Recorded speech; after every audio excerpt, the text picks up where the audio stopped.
Now, please think with me about what Zorro and his legend might mean to us in this time when Puerto Rico and the U.S. Virgin Islands are experiencing what has been called the greatest catastrophe in their modern history. But as far as I know, our president has yet to issue a disaster declaration and seems way more interested in denouncing football players who take the knee during the national anthem, calling them SOBs.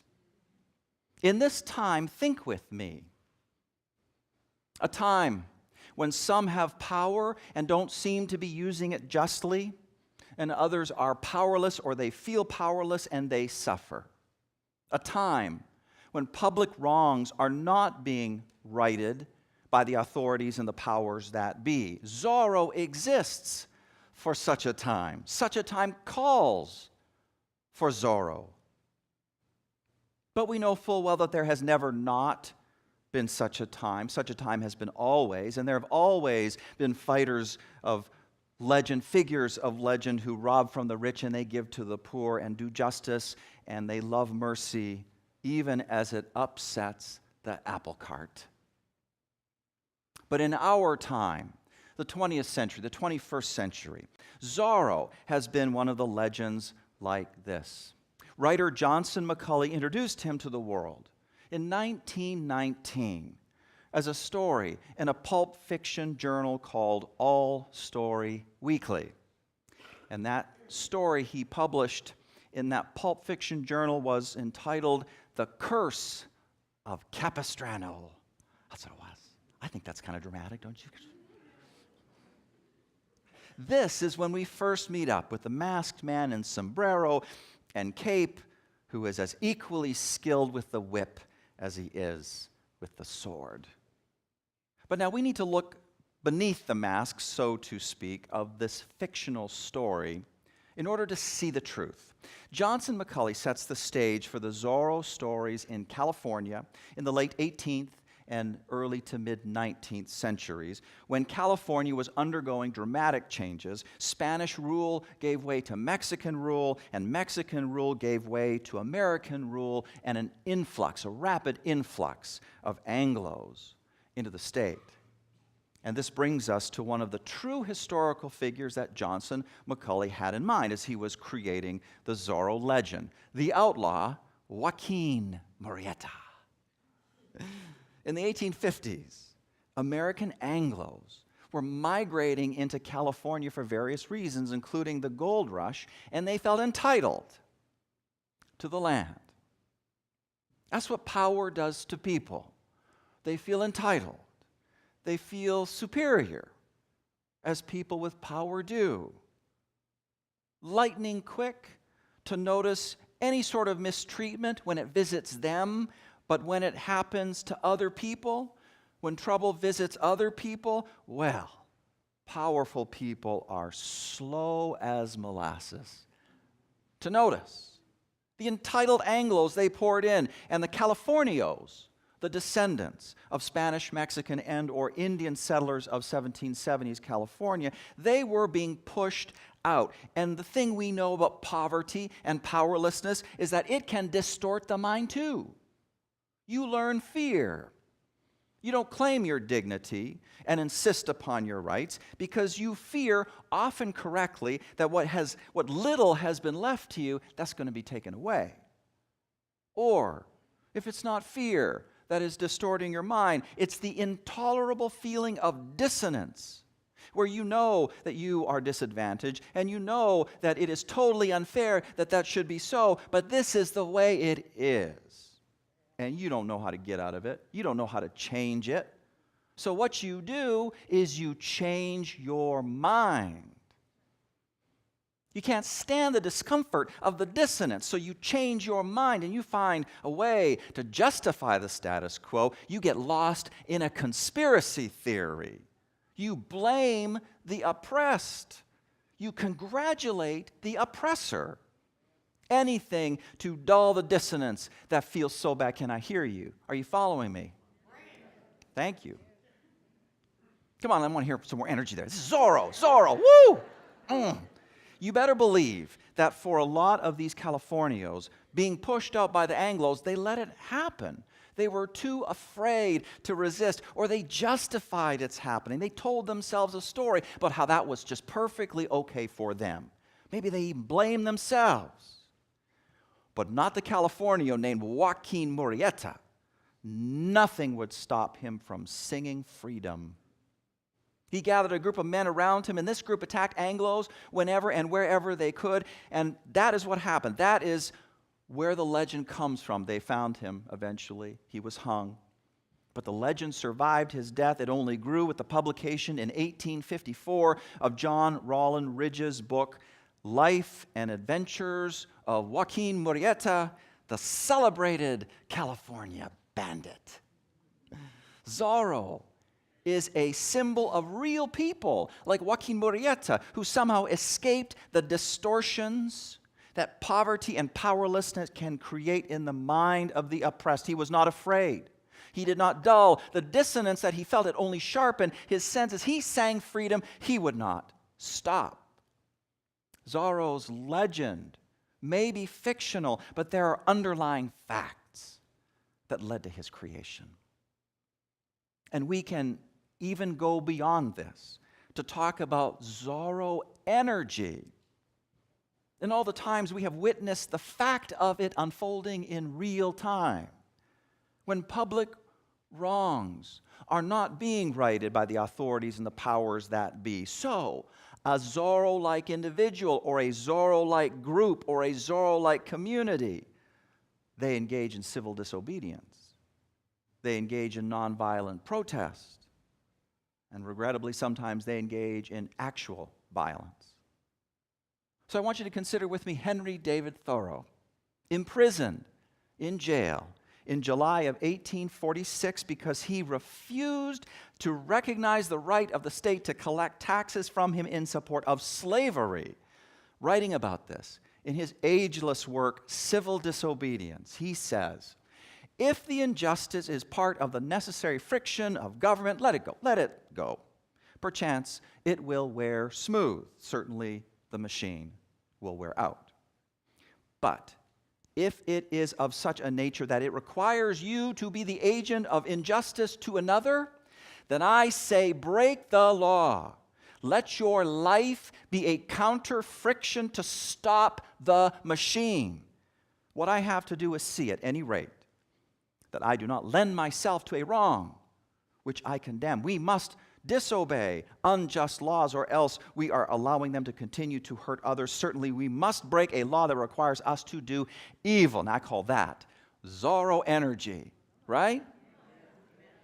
Then there's Rosa Parks, who was a seamstress in Montgomery, Alabama. On December 1st, 1955, she did something illegal.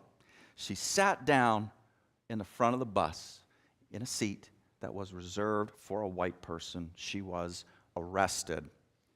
And the story is told that years later, a graduate student came to her and asked, "Why did you sit down at the front of the bus that day?" And Rosa Parks replied that she'd been planning for an event like that for a long time. She'd been working with all sorts of different groups that empowered her to do that. But you know what made her sit down on that day as opposed to another day? She said she was tired. That's Zorro energy too. That's holy tiredness. Sometimes you just got to sit down. But don't forget about Dr. King, whose mugshot from his time in the Birmingham jail we saw a moment ago on the slideshow. On April 10th,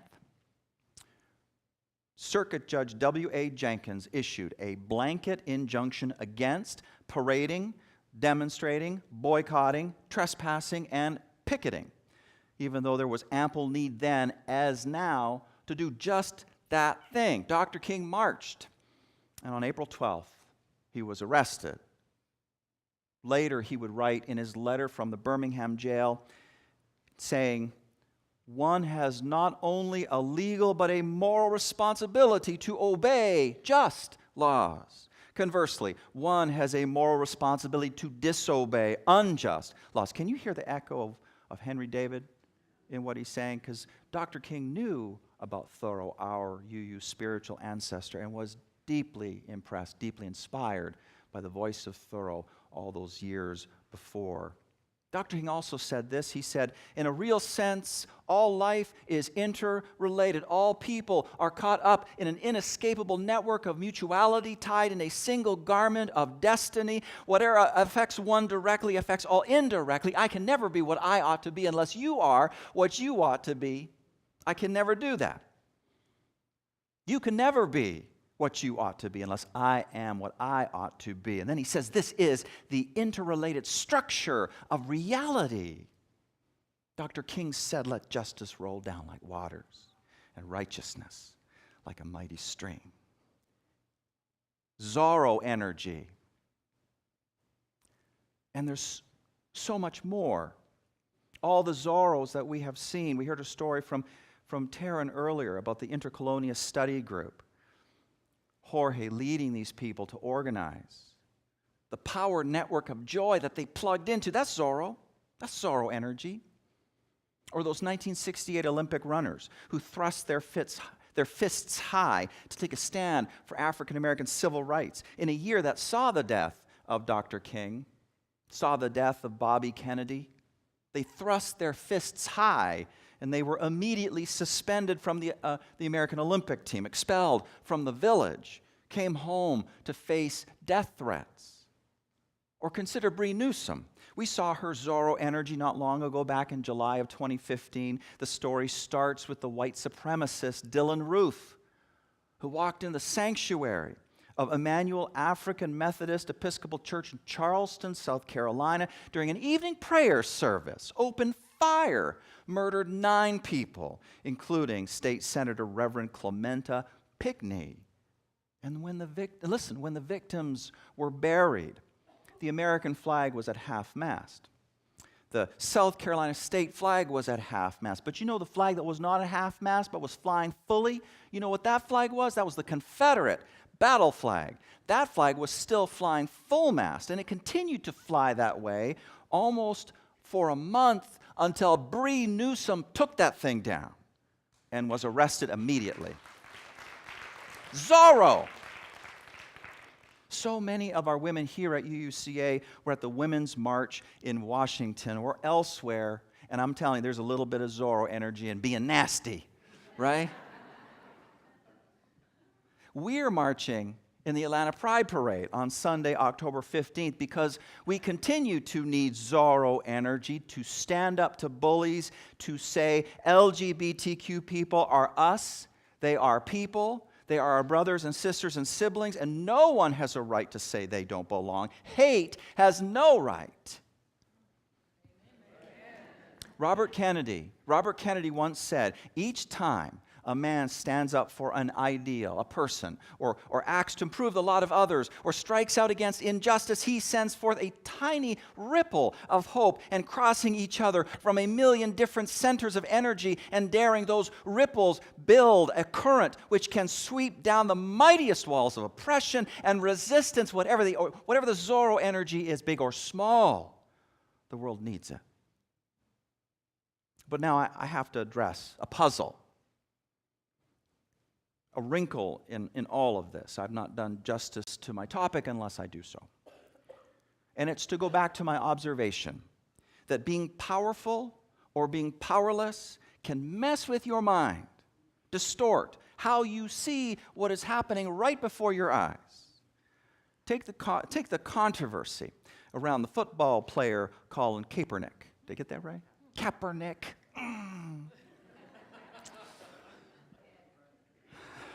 So when the preacher mispronounces something, everyone knows, right? Colin Kaepernick, who in August of 2016 did not stand for the American national anthem during pre-game preparation. He took a knee, and later on he explained, he said, I am not going to stand up to show pride in a flag for a country that oppresses black people and people of color. To me, this is way bigger than football, and it would be selfish on my part to look the other way. There are bodies in the street, and people getting paid leave, and getting away with murder. That's what he said. Well, last week we heard what the president thought about all of this.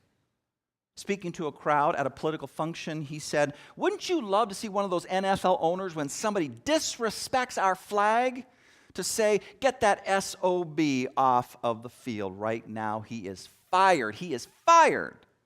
And he went on, "You know, some owner is going to do that. He's going to say, 'That guy disrespects our flag. He's fired.' And that owner, they don't know it. They're friends of mine. They'll be the most popular person for a week." I don't even understand what that means, but whatever. That's what he said. That's what he said. What's actually happening, folks, is a very strange case of dueling Zorros. Now follow me. A strange case of dueling Zorros. Now one sort of Zorro here is Colin Kaepernick and all the other football players who, since the president's comments, have been taking a knee like crazy. Everyone's taking a knee during that national anthem. They're doing it with a fervor. Now, I'm on the side of this Zorro, and maybe you are too. But on the other side is a Zorro who has lots of power, and he is using it to maintain the oppressive status quo, but he sees himself as the one being oppressed. He sees American patriotism as the victim, the flag disrespected, and himself and all that he stands for being put upon, even though absolutely no harm is being done to patriotism or to the flag or to him. It is not about him, it is about the bodies in the streets. But millions believe him, even though they might be on the opposite end of the power spectrum. He's powerful, they are not, and yet they support him because their powerlessness has messed with their minds. And they are afraid of upending the status quo, or they have rationalized the injustice away, and they blame the wrong people, or it's conspiracy theory time. I want you to consider the president and his language of SOB, how he continually breaks the rules of civility, what we expect from a president. Listen, to him and to lots of others, this feels like Zorro energy. Are you feeling me? The president, who communicates his opinions outside of official channels via Twitter, and how these bad boy rants can easily remind us of Zorro's swordplay. Each tweet is meant to slash a Z upon someone's flesh. See the most recent rant against the mayor of Puerto Rico? Did you see that? If you didn't, you should see that. We cannot underestimate the distortions of the mind that the powerful and the powerless can bring to the table, which in the end can cause them to stand united in entrenching and anchoring an unjust status quo again and again. The resource we can count on and must count on to sort out the fake Zorros from the real Zorros is reality. The reality of the inherent worth and dignity of all people and of our interrelationship with one another. Listen again to Dr. King. Whatever affects one directly affects all indirectly. I can never be what I ought to be unless you are what you ought to be, and I can never be what I ought to be unless you are, and vice versa. However, he's saying that you got it. This is the interrelated structure of reality. Or as he said in another place, no person has the right to reign on your dreams. That's reality.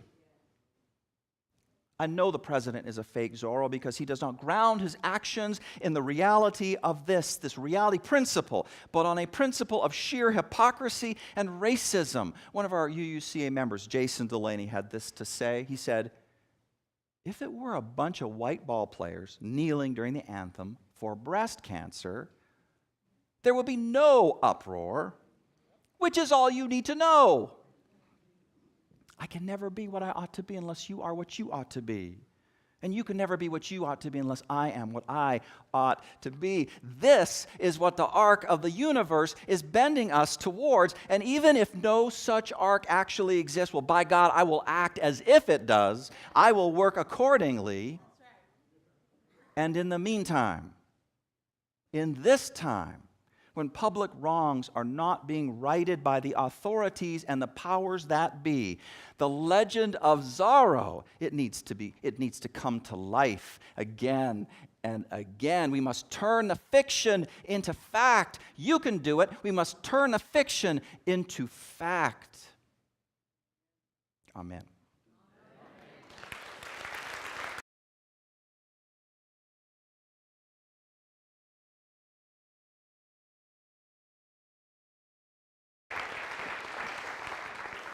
Woo, feeling it.